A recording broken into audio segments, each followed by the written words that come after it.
When I think back on my years at the Mount, I remember, first of all, my classmates, the girls, and so many of them I'm still in touch with. They've been lifelong friends. But I also keep in dear memory so many of the sisters. I always wanted to be a teacher. My mom was a teacher, my aunt was a teacher. When I was a senior, I student taught over at Oak Hills High School. Wonderful team teachers, and I was lucky enough to get offered a job there once I graduated. I did get married to my husband Vince, a Xavier grad.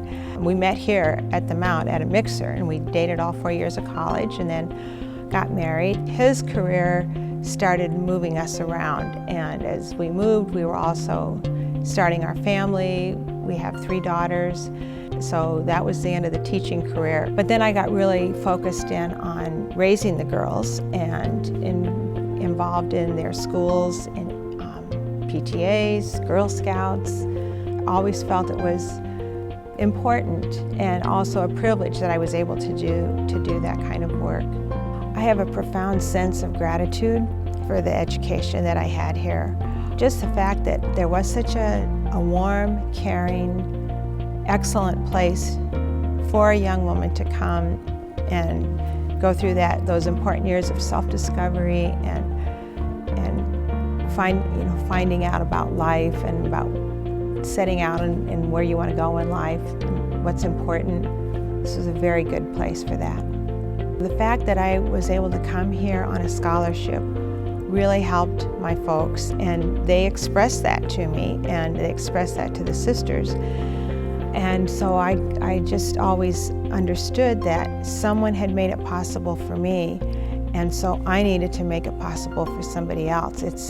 It's just an obligation.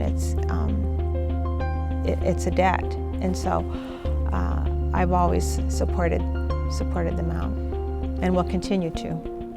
Over the years, it's been very important for me to stay connected to the Mount, and I always come to class reunion. I'll be going to my 9th class reunion next year, and it was always so fun to reconnect, see people, catch up, relive some of the fun and the laughs. We just laugh so much when we come to reunion. With my husband's career, we've moved and lived in a number of places around the country, and we've also traveled quite a bit. And I've been surprised in some ways at how many times I've run into other Mount alums. It's very interesting and very fun to see how they have been using their education, what their life experiences have been, and to see how they were empowered by their time here.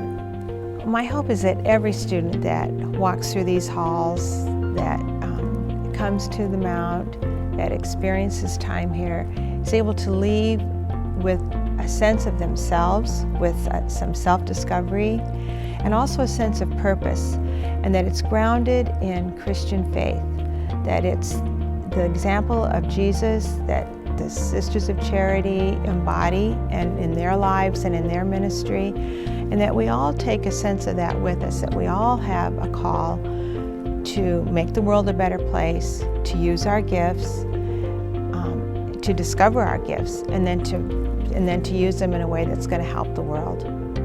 I do regret that I cannot be there in person this year, and especially to have received such a lovely award. I do want to thank the Mount so much for this. The Mount has had a huge impact on my life, has a huge place in my heart, always has, always will. I'm so grateful for my education, for my time there, and for my continued connection to the Mount. It's a wonderful institution. I'm very grateful for my education here, and I'm very proud to be an alumna of Mount St. Joseph.